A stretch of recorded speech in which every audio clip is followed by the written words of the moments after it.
नीतीश कुमार है ना। यहाँ दलित को न्याय नहीं मिलता है क्योंकि जी कृष्णैया जैसे ईमानदार जो डीएम थे उनकी हत्या कर दी जाती है। पलटू राम उलट पुलट कर रहे हैं, अच्छा, उनको सजा मिलना चाहिए। दोस्तों नमस्कार, आप देख रहे हैं बहुजन शक्ति बिहार और आपका साथी मैं हूं शिव कुमार। मैं अभी वैशाली के पातेपुर में हूं और आप जो देख रहे होंगे यहाँ पर महिलाएं हैं वह काफ़ी आक्रोशित है, लगातार नारे लगा रहे हैं कि नीतीश कुमार मुर्दाबाद, नीतीश कुमार हाय हाय। तो चलिए हम आपको लिए चलते हैं महिलाओं के बीच और जानने की प्रयास करते हैं कि आखिर नीतीश कुमार और नीतीश सरकार से आक्रोश क्यों है। जी अभी आप लोग नीतीश कुमार हाय हाय और नीतीश कुमार मुर्दाबाद के नारे लगा रहे थे, क्यों लगा रहे थे? क्योंकि श्री कृष्णैया जी ने डीएम थे जी, उनको हत्या किया गया।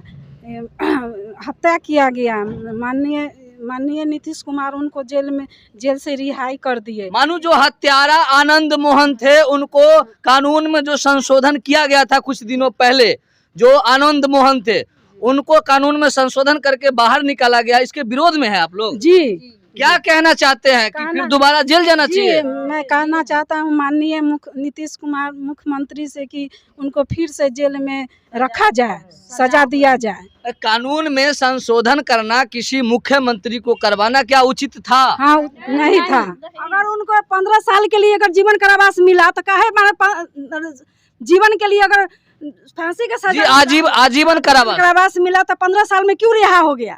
तो नहीं होना चाहिए, नहीं होना चाहिए। काला नहीं होना चाहिए, नहीं होना चाहिए कि हम लोग एससी आदमी के साथ इस तरह का न्याय हुआ सो नहीं होना चाहिए था। मानो एक दलित डीएम को कानून में संशोधन करके जो है हत्यारा जो है उसको बाहर कर दिया गया, इसलिए आप लोग आक्रोश में हैं। जी, क्या कहना चाहते हैं सरकार को? सरकार को इनका अनुरोध करना चाहते हैं कि उनको फिर से माने कि जेल में रखा जाए, सजा होना चाहिए। हाँ जी, जो डीएम साहब की हत्यारा को सजा होना चाहिए। हाँ जी, तो आप समझ सकते हैं यहाँ पर जो महिलाएं हैं वो नीतीश सरकार और नीतीश कुमार से काफी आक्रोशित है। आक्रोशित इसलिए है क्योंकि भारत की जो संविधान है वह जितना अधिकार गरीब का है उतना ही अधिकार अमीर का भी है, मगर यहाँ पर जो अभी वर्तमान सरकार नीतीश कुमार की कानून में संशोधन करके और जो आनंद मोहन है उसे बाहर निकाल दिया गया है, इसीलिए यहाँ पर जो दलित महिला है वह आक्रोशित है। चलिए यहाँ पर कुछ पुरुष भी हैं, उनसे भी जानने की प्रयास करते हैं। जी क्या कहना चाहेंगे आप लोग आक्रोश में? जी मैं बोलना चाहूँगा कि जो आनंद मोहन जैसे हत्यारा जो एक दलित समाज के बेटा जो डीएम होते हैं वो सही काम करते हैं, सही काम करने के वजह से उनको हत्या कर दिया जाता है। जो डीएम कृष्णैया जी थे, उनके पिताजी कुली का काम करते थे। हाँ, कुली का काम करते, बहुत गरीब परिवार से वो बिलोंग करते हैं और बहुत स्ट्रगल करके उन्होंने डीएम बना। और बताया जा रहा है कि वह भी कुली का काम किए थे तब डीएम बने थे। हाँ, बहुत काफ़ी स्ट्रगल किए उन्होंने जीवन में। स्ट्रगल करने के बाद वो देश के न्याय व्यवस्था को सुचारू रूप से चला रहे थे और यह कुछ लोगों को अच्छा नहीं लगा, है ना। जो ब्राह्मणवादी व्यवस्था के लोग हैं उनको अच्छा नहीं लगा, उन्होंने सब लोग मिल करके जी कृष्णैया जी का हत्या कर दिया। लेकिन हत्यारे को दोषी को जेल हुआ, लेकिन जेल होने के बाद हमारे माननीय मुख्यमंत्री नीतीश कुमार जी ने कानून में संशोधन करके उस हत्यारे को जेल से रिहा करवा दिए।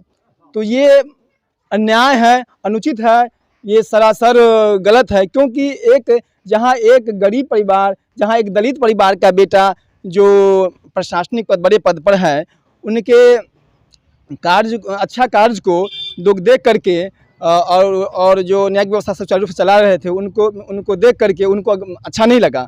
इस वजह से उनको कुछ लोगों ने हत्या कर दिया और ऐसे हत्यारे को हमारे तानाशाही सरकार जेल से रिहा कर दिए। ये सरासर अन्याय है और कानूनी व्यवस्था का एक बहुत बड़ा चुनौती है। तो ऐसा नहीं होना चाहिए। तो ऐसे हत्यारे को सख्त से सख्त सज़ा मिलना चाहिए, आजीवन कारावास मिलना चाहिए। मैं माननीय नीतीश कुमार महोदय से आग्रह करना चाहूँगा कि ऐसे कृष्णया की जो पत्नी है वो लगातार न्याय की गुहार लगा रही है और सुप्रीम कोर्ट गई है, क्या वहां से न्याय मिलेगा? देखिए, न्यायिक व्यवस्था सबके लिए सामान्य है, लेकिन कुछ तानाशाह सरकार है जो न्याय पर भी अपना कब्जा किए हुए हैं, है ना। यहाँ दलित को न्याय नहीं मिलता है क्योंकि जी कृष्णया जैसे ईमानदार जो डीएम थे उनकी हत्या कर दी जाती है। यही अगर वो फॉरवर्ड से रहते, ब्राह्मण भूमिहार राजपूत समाज से रहते तो उनके हत्यारे को सख्त सजा दी जाती, लेकिन वो एक दलित समाज से हैं, इसलिए ये दलित विरोधी सरकार है। नीतीश कुमार जो सरकार है दलित विरोधी सरकार है। ये दलित पर जब अत्याचार होता है तो ये सरकार चुप्पी साध देती है ना। दलित को न्याय नहीं मिलता है तो दलित के जो हत्यारे हैं जो उसको न्याय मिलना, उसको सज़ा मिलना चाहिए। और हम सरकार से प्रार्थना करेंगे, अनुरोध करेंगे कि वैसे हत्यारे को सख्त से सज़ा दी जाए। तो सरकार तो कानून में संशोधन कर दिया है, अब सुप्रीम कोर्ट क्या करेगा? सुप्रीम कोर्ट पर भरोसा है या नहीं? सुप्रीम कोर्ट पर भी भरोसा अब नहीं है क्योंकि सुप्रीम कोर्ट जो न्यायिक व्यवस्था, सर्वोच्च न्यायिक व्यवस्था है, वो भी अभी तानाशाही लोगों के अंडर में चली गई है। अब वो ईमानदारी नहीं रह गया, अब झूठ बेईमान और ये ठगी का बोलबाला है। अब तो ऐसा लगता है कि सर्वोच्च न्यायालय पर भी अधीन नहीं है, विश्वास नहीं है। नीतीश कुमार कानून में संशोधन किए हैं, क्या कीजिएगा इस बार लोकसभा में? नीतीश कुमार को रहेंगे या उनको उखाड़ कर फेंकना है? उखाड़ के फेंक देंगे क्योंकि जो समाज दलित विरोधी है, जो दलित को न्याय नहीं दे सकती है, वैसा समाज हमको नहीं, वैसा सरकार हमको नहीं चाहिए। जो सरकार दलित और सभी समाज के लिए न्यायिक व्यवस्था बराबर रखे, सबको समान न्याय मिले, वैसी सरकार हमको चाहिए।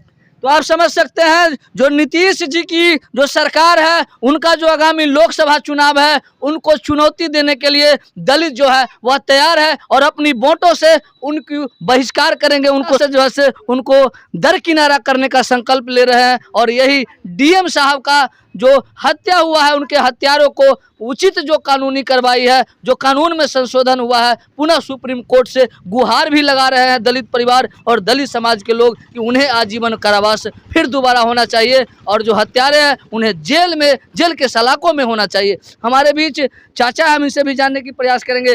जी चाचा जी, नीतीश जी कानून में संशोधन किए हैं, क्या कहना चाहते हैं? हम नीतीश कुमार को संशोधन किया जाता है जो उनकी दलित विरोधी, हम दलित विरोधी कौन है? नीतीश कुमार की आप?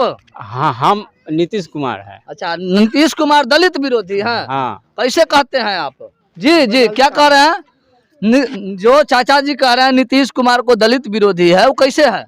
उलट पुलट करते हैं, दौड़ उसमें दौड़ते हैं, दलाली पेच मारते हैं। दलाली पेच मारते हैं, उलट पलट करते हैं, इसीलिए वो जो है से ठीक नहीं है। नहीं।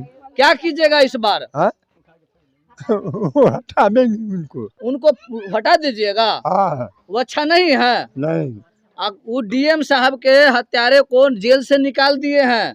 क्या करना है उनको? मिलना चाहिए, सजाए मिलना चाहिए। तो ये बुजुर्ग हैं, शायद आप समझ सकते हैं, इनका भी सोच है कि जो दलित डीएम के साथ अन्याय किया गया है, उनके हत्यारे को कानून में संशोधन करके बाहर निकाला गया है, वह कहीं न कहीं गलत है। और नीतीश सरकार को इस बार नीतीश के जो भी सहयोगी है उनको भी अपने वोट से बहिष्कार करेंगे। जी चाचा जी, क्या कह रहे थे? पलटू राम उलट पुलट कर रहे हैं। अच्छा, उनको सजा मिलना चाहिए। पलटू राम जी को? जी। मानो पलटू राम नीतीश चाचा है, उनको सजा दीजिएगा वोट से? हाँ, वोट से सजा दिया जाएगा। मानो उनको वोट नहीं देना है? नहीं, वोट नहीं देना है। मानो नीतीश जी पलटू इधर पलटते हैं उधर पलटते हैं, इसलिए वोट नहीं दिया जाएगा। तो आप समझ सकते हैं जो जनता है, जो ग्रामीण लोग हैं, वह भी समझ गए हैं कि यह जो है से पलटू राम है और इसके लिए पलटू राम के नाम पर वोट नहीं देंगे। परिचय बताओ। अपना परिचय है जैसे कि ये सोनेलाल राम है। सोनेलाल राम जी कहाँ से आती है? ख्वाजपुर से जी। तो मैं बताना चाहूँगा यहाँ पर महिलाएं से लेकर पुरुष तक नीतीश बाबू का जो सच्चाई है, नीतीश बाबू का जो पलटी मार है वह हर लोग जान चुके हैं, हर जनमानस तक, हर महिला, हर बुजुर्ग जो है से अब पलटू राम के नाम से जानने लगे हैं। और इनका कहना है कि दलित विरोधी है और दलित के साथ जो अत्याचार कर रहे हैं, दलित के जो शोषण कर रहे हैं, दलित डीएम के हत्यारों को जेल से बाहर कर रहे हैं। इसलिए तमाम जो दलित परिवार है, दलित समाज है, और नीतीश कुमार को पलटू राम कहते हुए इस बार वोट से बहिष्कार करेंगे। तो अपनी विचार कमेंट बॉक्स में जाकर कमेंट करेंगे, फेसबुक पेज पे फॉलो करेंगे। अगर चैनल को सब्सक्राइब नहीं किए हैं तो सब्सक्राइब और लाइक करेंगे। जय भारत, जय संविधान, जय विज्ञान, जय भीम।